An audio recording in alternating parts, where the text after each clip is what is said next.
Hello everyone, this is Varun. Welcome to सुनेस classes. आज हम लोग स्टडी करने वाले हैं। टॉपिक है न्यूट्रिशंस। Nutritions in amoeba. पहले हम लोग न्यूट्रिशंस को डील करेंगे यूनिसेलुलर ऑर्गेनिजम्स को। फिर हम लोग स्टडी करेंगे multi cellular organisms like plants, animals हो गए। तो पहले हम लोग यूनिसेलुलर प्रोकैरियोट्स की स्टडी करके मल्टी सेलुलर यूकैरियोट्स की स्टडी करेंगे। तो चलिए, हाँ, मैंने बताया था कि पांच बेसिक प्रोसेसेस से फूड गुजरता है तो डाइजेस्ट हो जाता है। अब कौन कौन से बेसिक प्रोसेस थे?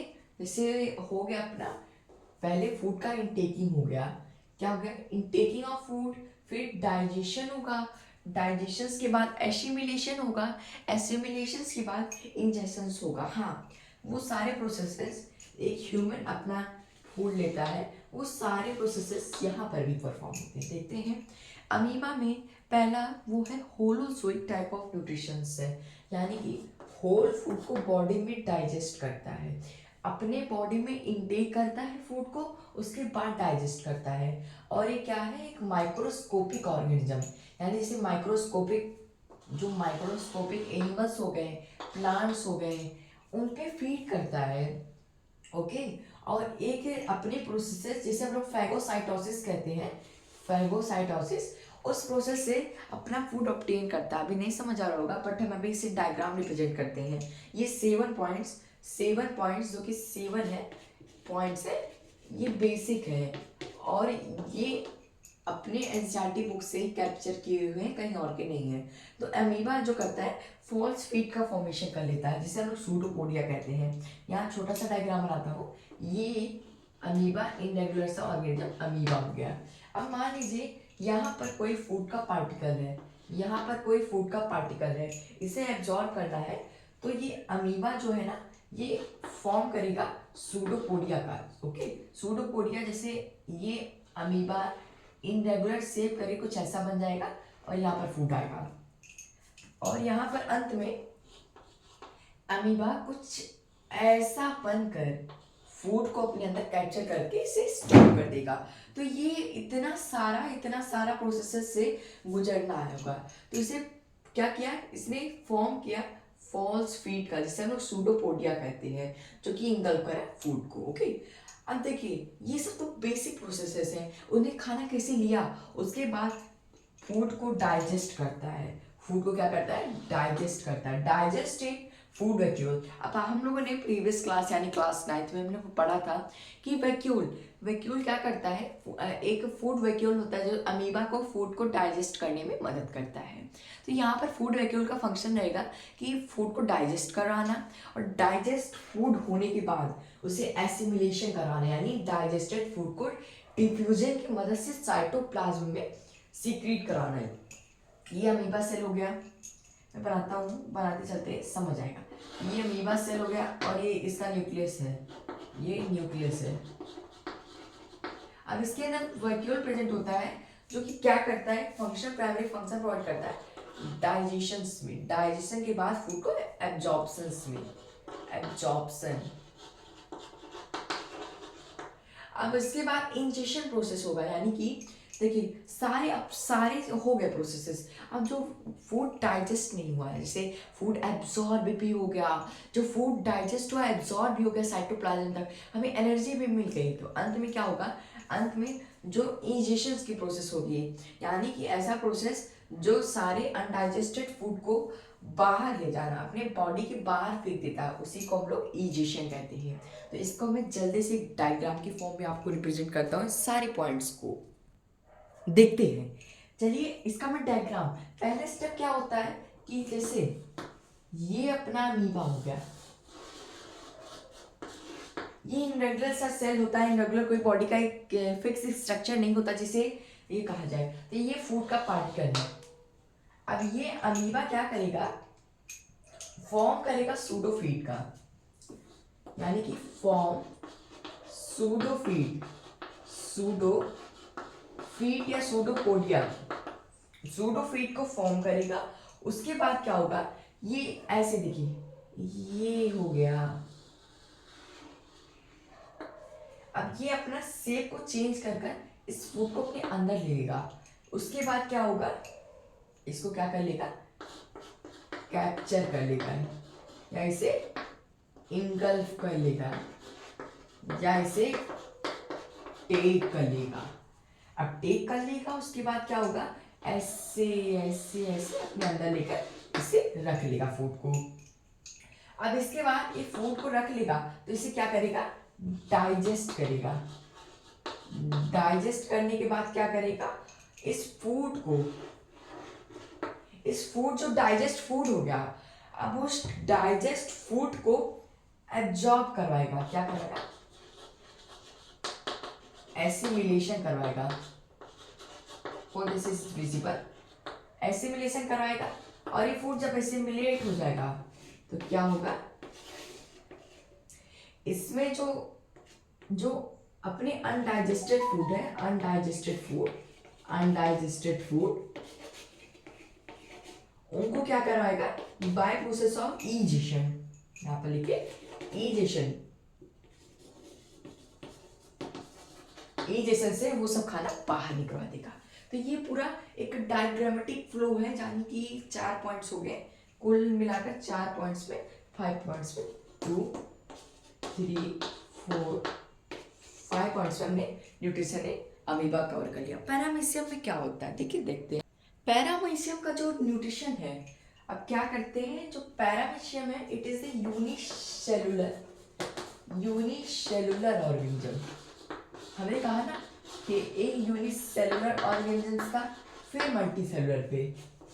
यूनिसेलुलर ऑर्गेनिज्म है, इसमें फूड क्या होता है, जैसे ये पैरामीशियम जो कि स्लीपर शेप होता है,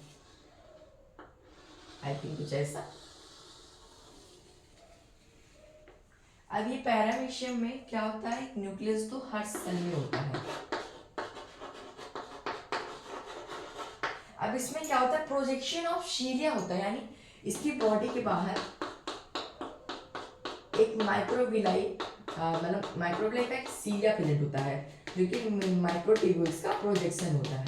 क्या होता है, सीलिया प्रेजेंट होता है। By the help of, by the movement of cilia, लिखते हैं by the movement of,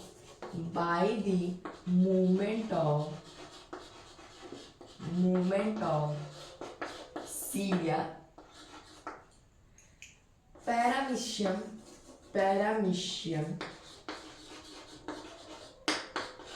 take their food.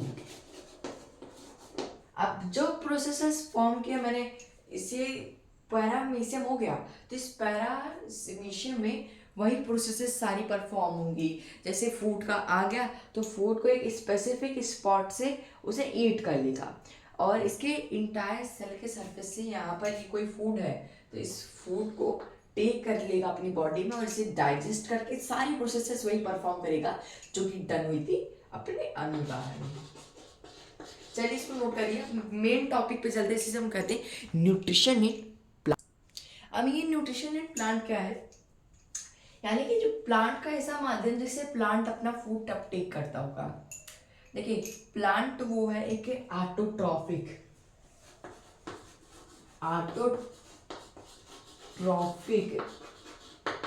Nutrition को परफॉर्म करता है,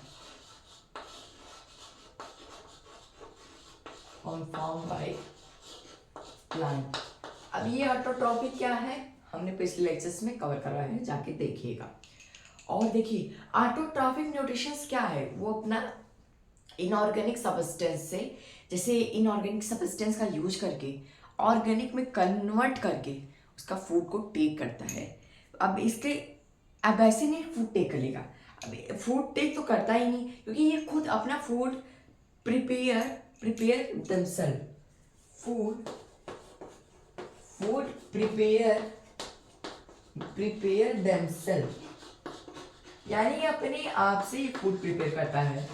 ओके, तो ये फूड किसी पे ऐसा नहीं कि किसी होस्ट पे या कोई ऑर्गेनिज्म हो जिस पे अपना ही फूड उस पर सर्वाइव नहीं करता, ये खुद अपना फूड प्रिपेयर करता है। अब क्या कहते हैं, बाय द प्रोसेस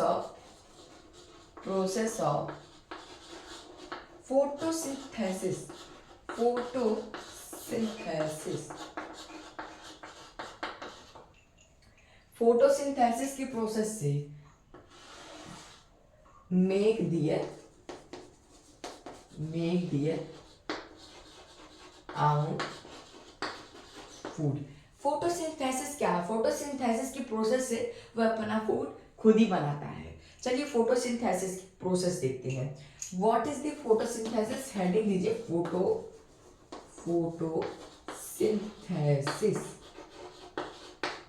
अब देखिए बायोलॉजी एक ऐसा सब्जेक्ट है जिसमें हम लोग टर्म्स को तोड़कर भी समझ सकते हैं कि इस टर्म्स का मतलब क्या है। देखिए फोटो का मतलब होता है लाइट, और सिंथेसिस का मतलब होता है प्रिपरेशन, यानी कि लाइट के प्रेजेंस में प्रिपरेशन ऑफ फूड होगा, उसी को क्या कहेंगे? फोटोसिंथेसिस करते हैं। अब इसकी एक डिफिनेशन नोट करते हैं। मैंने एक स्पेसिफिक डिफिनेशन दे दी है, जिसे the process in which green plants make या prepare their own food of presence of, यानी जब सनलाइट होगा और जब क्लोरोफिल होगा तभी फूड का सिंथेसिस कर पाएंगे, यानी फॉर्मेशन कर पाएंगे। अब इसमें ऑर्गेनिक सब्सटेंस से इनऑर्गेनिक को क्या करते हैं? ऑर्गेनिक में तोड़ते हैं। ओके, एक इक्वेशन है, लिखिएगा 6 क्या होते हैं? 6 यहाँ पर इन्वॉल्व होते हैं। 6 CO2 गैस का कंजप्शन करता है, 6 CO2 और 12 H2O और इन्वॉल्व होते हैं इन प्रेजेंस ऑफ, इसको मैं क्वेश्चन को एक बार अच्छे से लिखता हूँ, वैसे आप देख लीजिए। 6 CO2 12 H2O इन्वॉल्व होते हैं, 12 H2O इन्वॉल्व होते हैं प्रेजेंस ऑफ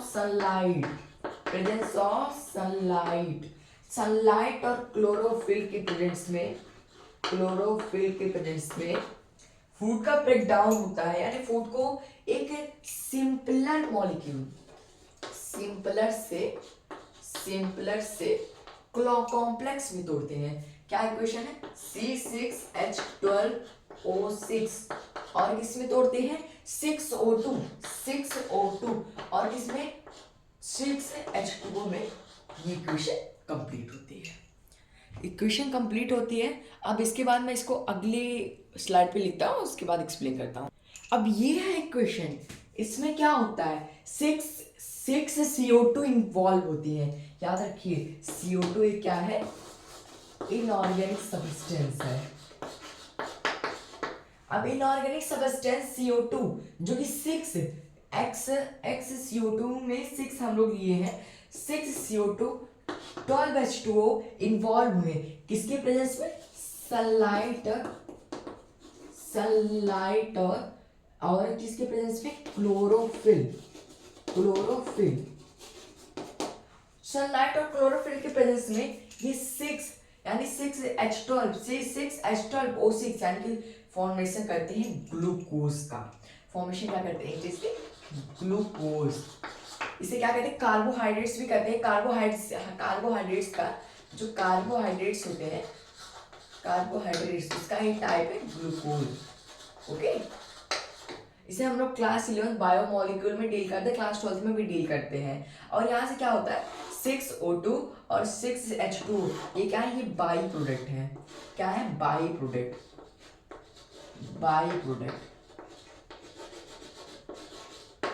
ओके, तो ये क्वेश्चन आपको लर्न करनी पड़ेगी। अगर जहां पर भी क्वेश्चन आ सकता है, explain photosynthesis,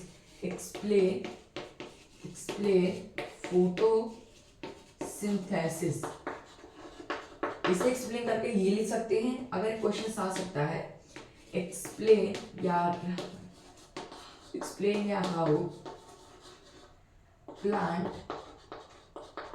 make their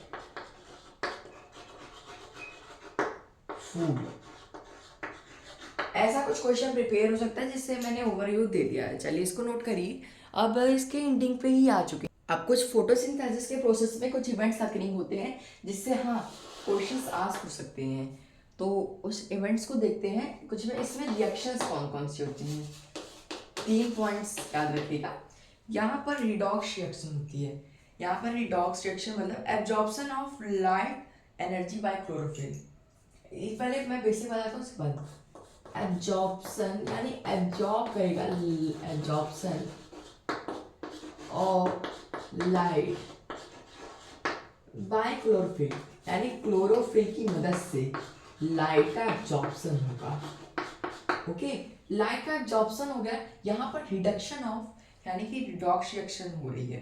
conversion of light energy to chemical energy, conversion of क्या लिखते हैं, कन्वर्जन ऑफ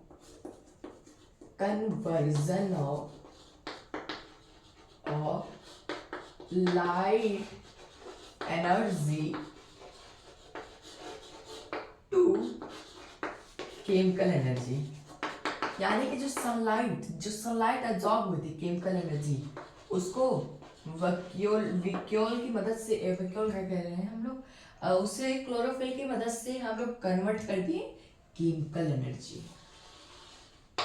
चलिए, अब यहाँ पर रिडक्शन ऑफ ऑक्सीजन हुआ है, जो भी क्वेश्चंस पूछा गया है।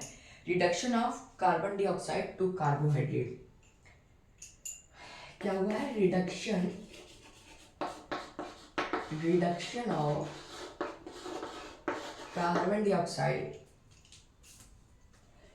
टू कार्बोहाइड्रेट्स, यानी जो रिडॉक्स रिएक्शन, अभी इतना तो नहीं समझ आएगा। जब हम रिडॉक्स रिएक्शन यानी कि हम केमिकल इक्वेशन रिएक्शन वाले चैप्टर पढ़ाएंगे, वहां हम इसे बताएंगे। एक एग्जांपल तो इसका लेंगे ही, क्योंकि ये वाली जो इक्वेशन है ना इंपॉर्टेंट है, इस पे क्वेश्चन आ सकता है। अब हम लोग कुछ लीफ का एक क्रॉस सेक्शन देखते हैं और उसके बाद आगे चलते हैं। आज के लेक्चर्स में हम लोगों ने इस कवर कर लिया है सारे टॉपिक्स, और एक एक्सेप्ट जो टॉपिक है function of chlorophyll, function of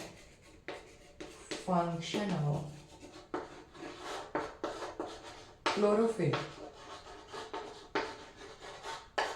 ये अगले लेक्चर में शुरू करके इसको एंड करेंगे। So thank you everyone for watching, like subscribe share and commented for this video. आपको अच्छा लगे तो कमेंट करिएगा please. Thank you for watching.